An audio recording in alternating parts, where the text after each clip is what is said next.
So I just wanted to give you an update. This week we've been bringing topics to the table that typically aren't talked about much. Michelle has been shedding some light on some difficult topics that teens face today, and we want to do our best to help. I actually reached out to a gentleman who's spent his life bridging the gap between parents and modern teens. We all know how difficult parenting can be once those kiddos hit the teenage years. Here are 3 tips Sean has that might help you as we head into the holiday weekend. I love the expression, more is caught than taught. So as parents, we need to model great self-care. We need to make sure we're going out for walks, we're exercising, we have good friends in our lives, we're really talking and take care of ourselves. And when we're doing it, we're modeling that. We're also letting them know, like, look, you got to really learn how to do this for yourself. Because if they don't take care of themselves, they're just going to be a hot mess. Right. They're going to be angry, they're going to be moody, they're going to be acting out, they're going to be on screens all the time.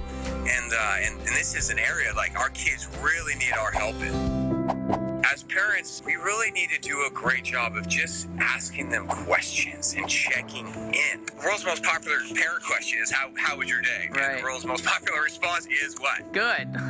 Yeah, it's fine. It's fine. But I've noticed that one of the things that great parents have in common is they know how to ask a great question. And the more great questions that you ask, the more your teen is probably going to open up to you, and you're going to hear things you like, and then you're going to hear some things that you don't like. I mean, you ask great questions, you're going to hear all types of things. So you got to be okay with both sides of the spectrum.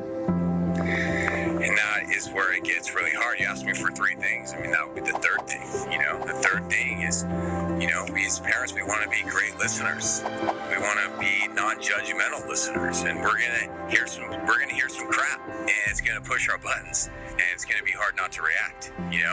To some of that. These things are going to help you to be close, and when you're close, you can kind of maximize your influence, maximize your mentoring.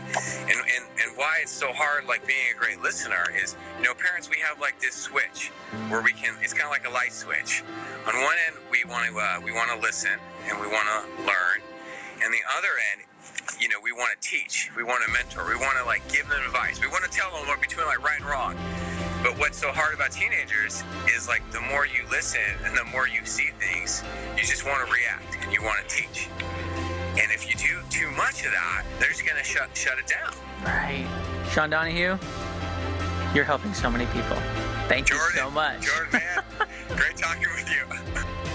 Simple yet effective, and it's kind of like an aha moment. You're like, oh yeah, that makes so much sense. So I want to thank you, Sean, for giving us some feedback. And I know that when I brought this topic up to you guys, it rang a bell, of course, when you bring it back home where you've got kids and you want to parent, but yet you also want to be there for them, so it's a fine line. Yeah, that segment reminded me of a big regret I have. I was several years ago, my daughter was telling me something, and I remember going having that shocked expression, and I saw her shut down. Oh. She shut down. Right. And so when he said, don't be judgmental when they're talking, I've learned now, no matter what they tell me, it's like poker face. It's like, non-judgmental. So that was, when he said that, I was like, oh yeah, I've made that mistake.